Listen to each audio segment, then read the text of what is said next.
Okay, so I wanted to talk a little bit about toxic fandom, and I never really thought it was, an actual thing. I just kind of thought it was one of the new, type of millennial type, quotes or jabs or whatever. Um, you know, but right along the same lines as, safe spaces and all that good stuff. But I recently, ran into some peeps that they seem to really take opinions on music or whatever right to heart, and also just get a bit belligerent and rude about the whole thing. Now, in reference, we're gonna use the new Tool album as an example, and of course that's kind of what this was all about. But it's just an example of the overall thing that I'm going to talk about here. Now, the new Tool album came out, and for fans of Tool or whatever, this was definitely a different album than prior albums. Now, for some, including me, it's a great album. It's good. It's but I felt like it was a little lackluster in areas. I felt like it didn't grab me or touch me the way that the other albums did. Now, that's not to say that I think the album is junk, but there are some some facts that people get a little hot under the collar or whatever. As far as like a radio album, this is kind of a worthless album in that regard, because most songs are 4 songs deep, and when it comes to radio or whatever, you want to try to get as many bands in a set as possible. And when you got one band that will take up a chunk of your set with one song, well, that kind of changes the way that you think of things. Now, if you look at it on the radio, more of their older tunes are being played. That's just how it is, and it makes perfect sense. It's math, okay? It has nothing to do with the fact that, oh, well, this is junk, we're not going to play it. It's not that. It all comes down to how much time you are allotted for a show and how many bands that you want to get into that. And if you got a choice of picking perhaps a Tool song that's 10 minutes shorter than, then you'll probably go for that, because people are going to be just as happy and just as excited. So when you say things like that, people get kind of shitty about it, and it's like it's not a slight towards the band, or it's not a but there's a lot of things that for Tool fans is there's very little Maynardisms, none of that in your face fucking die type Maynardisms. Okay, that's just not, it's not there. In fact, I had the feeling that it was almost some of it felt well, this was some stuff that I had for A Perfect Circle or Pussifer, but we'll see if we can make it work on top of this. Knowing that the band writes the music and all that, lays it down, and then Maynard comes and sings on top of it and adds his take, and of course they're all together when it comes to the final mixing down and all that good stuff. But for me, it kind of got a feeling of 13 years went by, and it feels like you guys banged this out inside of a month. And that's not to say that that's bad, but it feels just more jammy, and you guys were really and there is a place for all that. That is, the King Crimsons and the Pink Floyds, especially live. You know, they go off on these long, you know, meandering type jams that are awesome, and they really set the stage, or for lack of a better term, or help facilitate that ride that you take when you like see a band like Tool or whatever live. Again, and for me, the shows have become a little lackluster, kind of, as far as the set's concerned, going through the motions, not doing those things that they used to do in their shows, and it's more of a spectacle than the actual, you know, it's like, oh, look at all these lights, you know, the wandering, festering neon distraction. By the suggestion to keep you all occupied. That's just how I see it. Now, I've been a fan of this band since before people even knew who they were. I had mentioned that I had seen them, you know, back in the Lollapalooza days, and there were people that, Lollapalooza. So my whole thing is, it doesn't mean that I'm any less of a fan. It's like, just because I like this album less than the other ones does not mean that I'm shitting on the band or I'm less of a fan. And when people try to bolster the band by, you know, and you kind of say, you know, they're like, oh, well, they sold out of all their records or whatever, you know, and it's like, well, that's because they only made a set amount so to ensure that they would get their money back, you know, not saying that that was a small amount. They sold a shit ton of records, and that's awesome.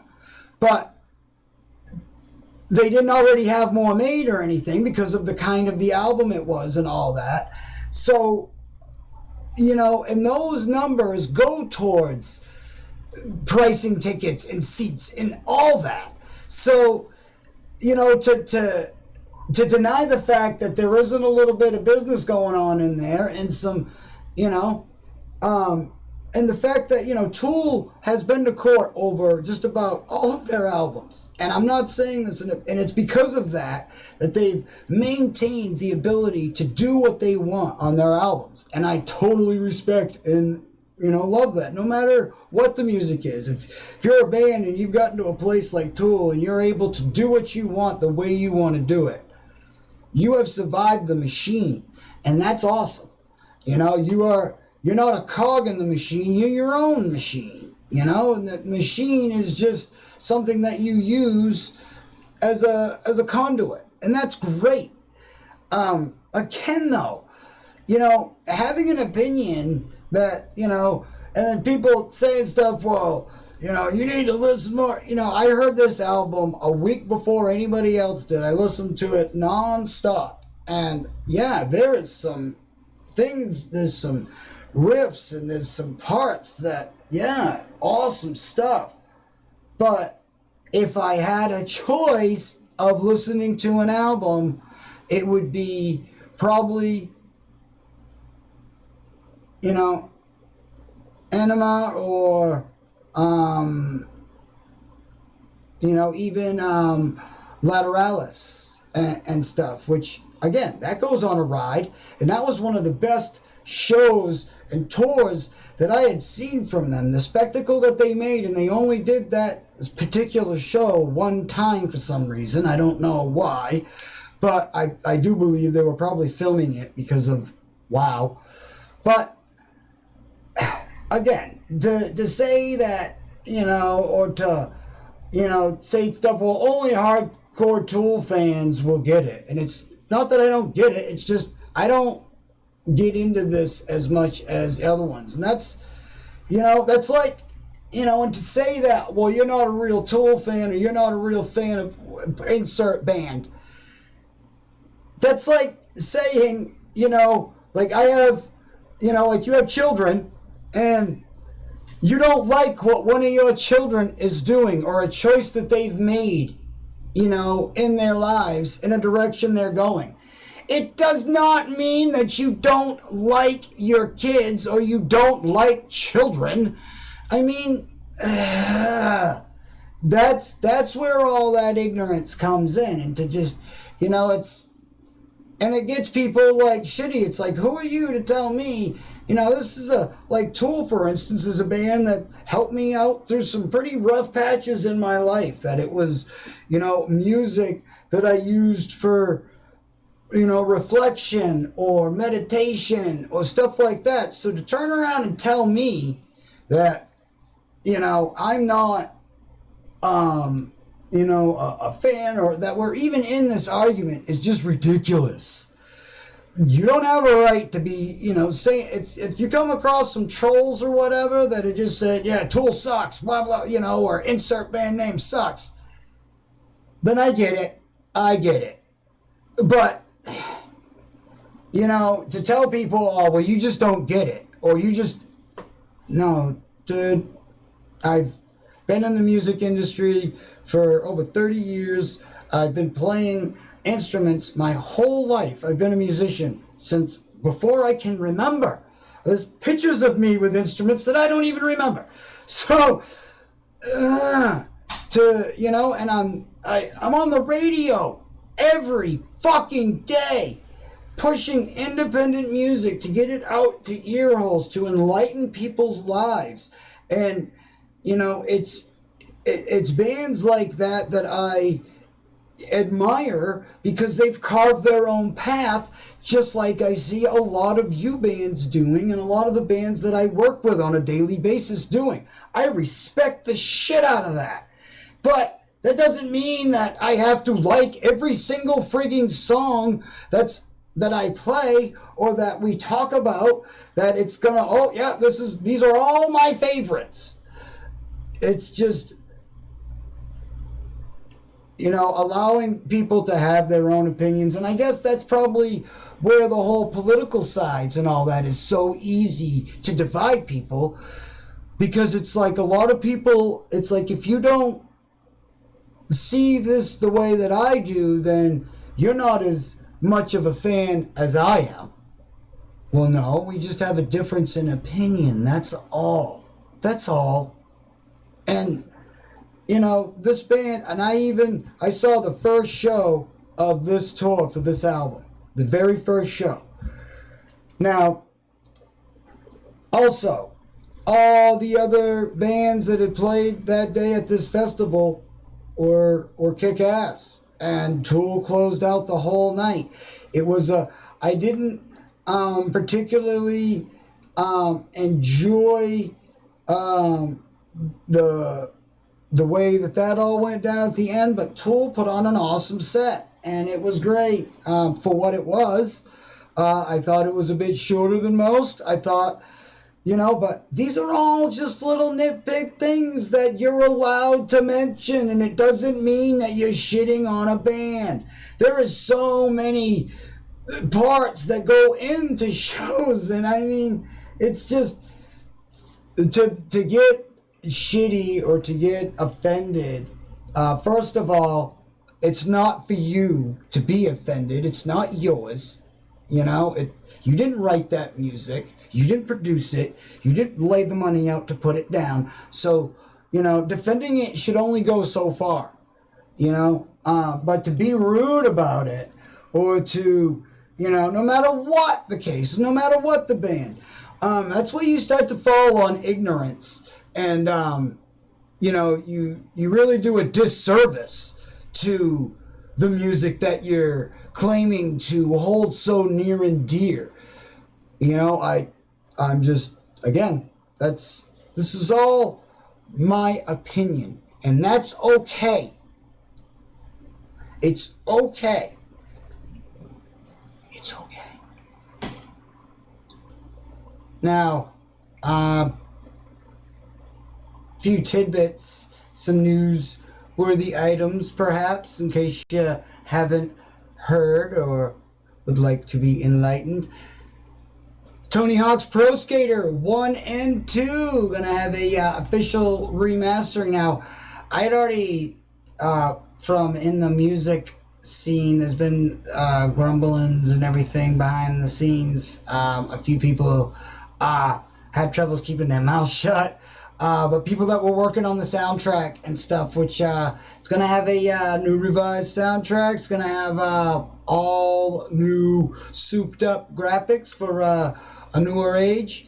Yeah, it's gonna be pretty cool. Now I'm wondering myself if they're just gonna get more nostalgia sales, or because there's games like Skate 3 and stuff like that that perhaps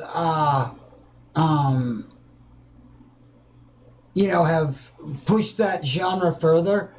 I say genre, but you know what I'm saying. That kind of game further. But Tony Hawk's Pro Skater, especially 1 and 2, I remember when those came out and how, like, wow, this is kick ass. And then the soundtrack and everything, having a game with a kick ass soundtrack like that. And if I remember correctly, there was a little trick you could do with the PlayStation and loading up with, I think, the original one. You could take the game disc out, put your music disc in, and play your own music or whatever whilst you were playing the game. I can't remember if that was for PlayStation, but I remember there was a little trick with one of the systems that we used to do that with, and it was pretty neat because you could, But now they're gonna have all new tunage, all new stuff. So definitely get psyched for that. You can go check out more info on that, of course, at IGN and all that, and that's cool too. That there's just hearing kids getting excited, so that's awesome, because it's cool when something from a little bit back in the day is getting remastered, remade, and then all the generations can enjoy it, and that's the cool thing about gaming nowadays is it's really getting the generational gap. There's a lot of older gamers, and I say older, but and all playing at the same time and same games and same stuff. So it's cool. I'm excited. I'm also excited to see the rest of. I've gotten some info on the soundtrack, but I'm excited to see who else is going to be on the soundtrack. Speaking of music and back in the day, I don't know if anybody remembers MTV's Matt Pinfield. He was a host of many a show.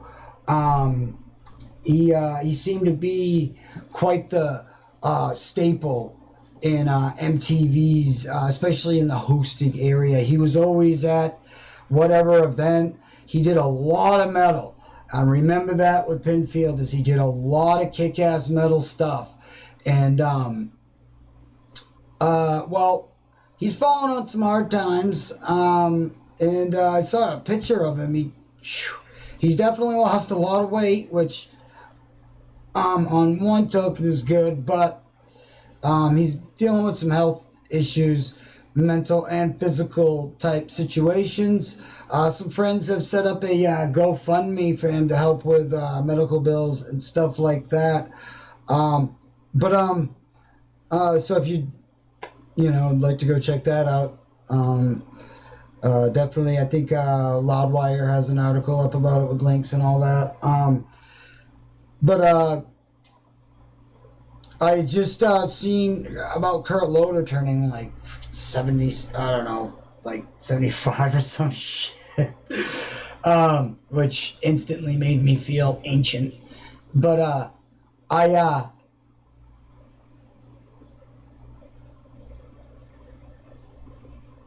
I was really surprised to see that anybody even knew who Matt Pinfield was or whatever, and that he had been falling on some hard times. Now there's been other MTV hosts that have gone on to be hosts on like Fox and other entertainment and news places. So we've seen a lot of them go on to do other things. Matt Pinfield was one that I had kind of personally lost track of or whatever. Of course, towards the end of MTV, nobody was really paying attention to it anyway. So, yeah. So that's the skinny on Matt Pinfield. You can go check all that out, and of course the Tony Hawk thing, really, really cool, awesome stuff. One more quick tidbit. It seems that old Ghost is suing a British distillery for using the name Ghost Vodka. You can check out more about that. But I think it's a bit silly, and I don't think I think it's kind of dumb when Iron Maiden had just did a cease and desist on a video game because it was going to be named Iron Maiden. Now, if I was them, I would have said, "Hey, throw some Iron Maiden tunes in that game, and we won't sue you." Boom! That would have been a win-win. Whole new generation or a whole another generation getting into their music whilst playing a kick-ass video game. That would have been cool, but hey, whatever. And you know, with Ghost, I think it's dumb when some people like sue like this, because nobody's gonna get these two things confused. I don't understand how you think that, but whatever. So if you'd like to check out more about it, I don't know, maybe you would, I don't know, whatever.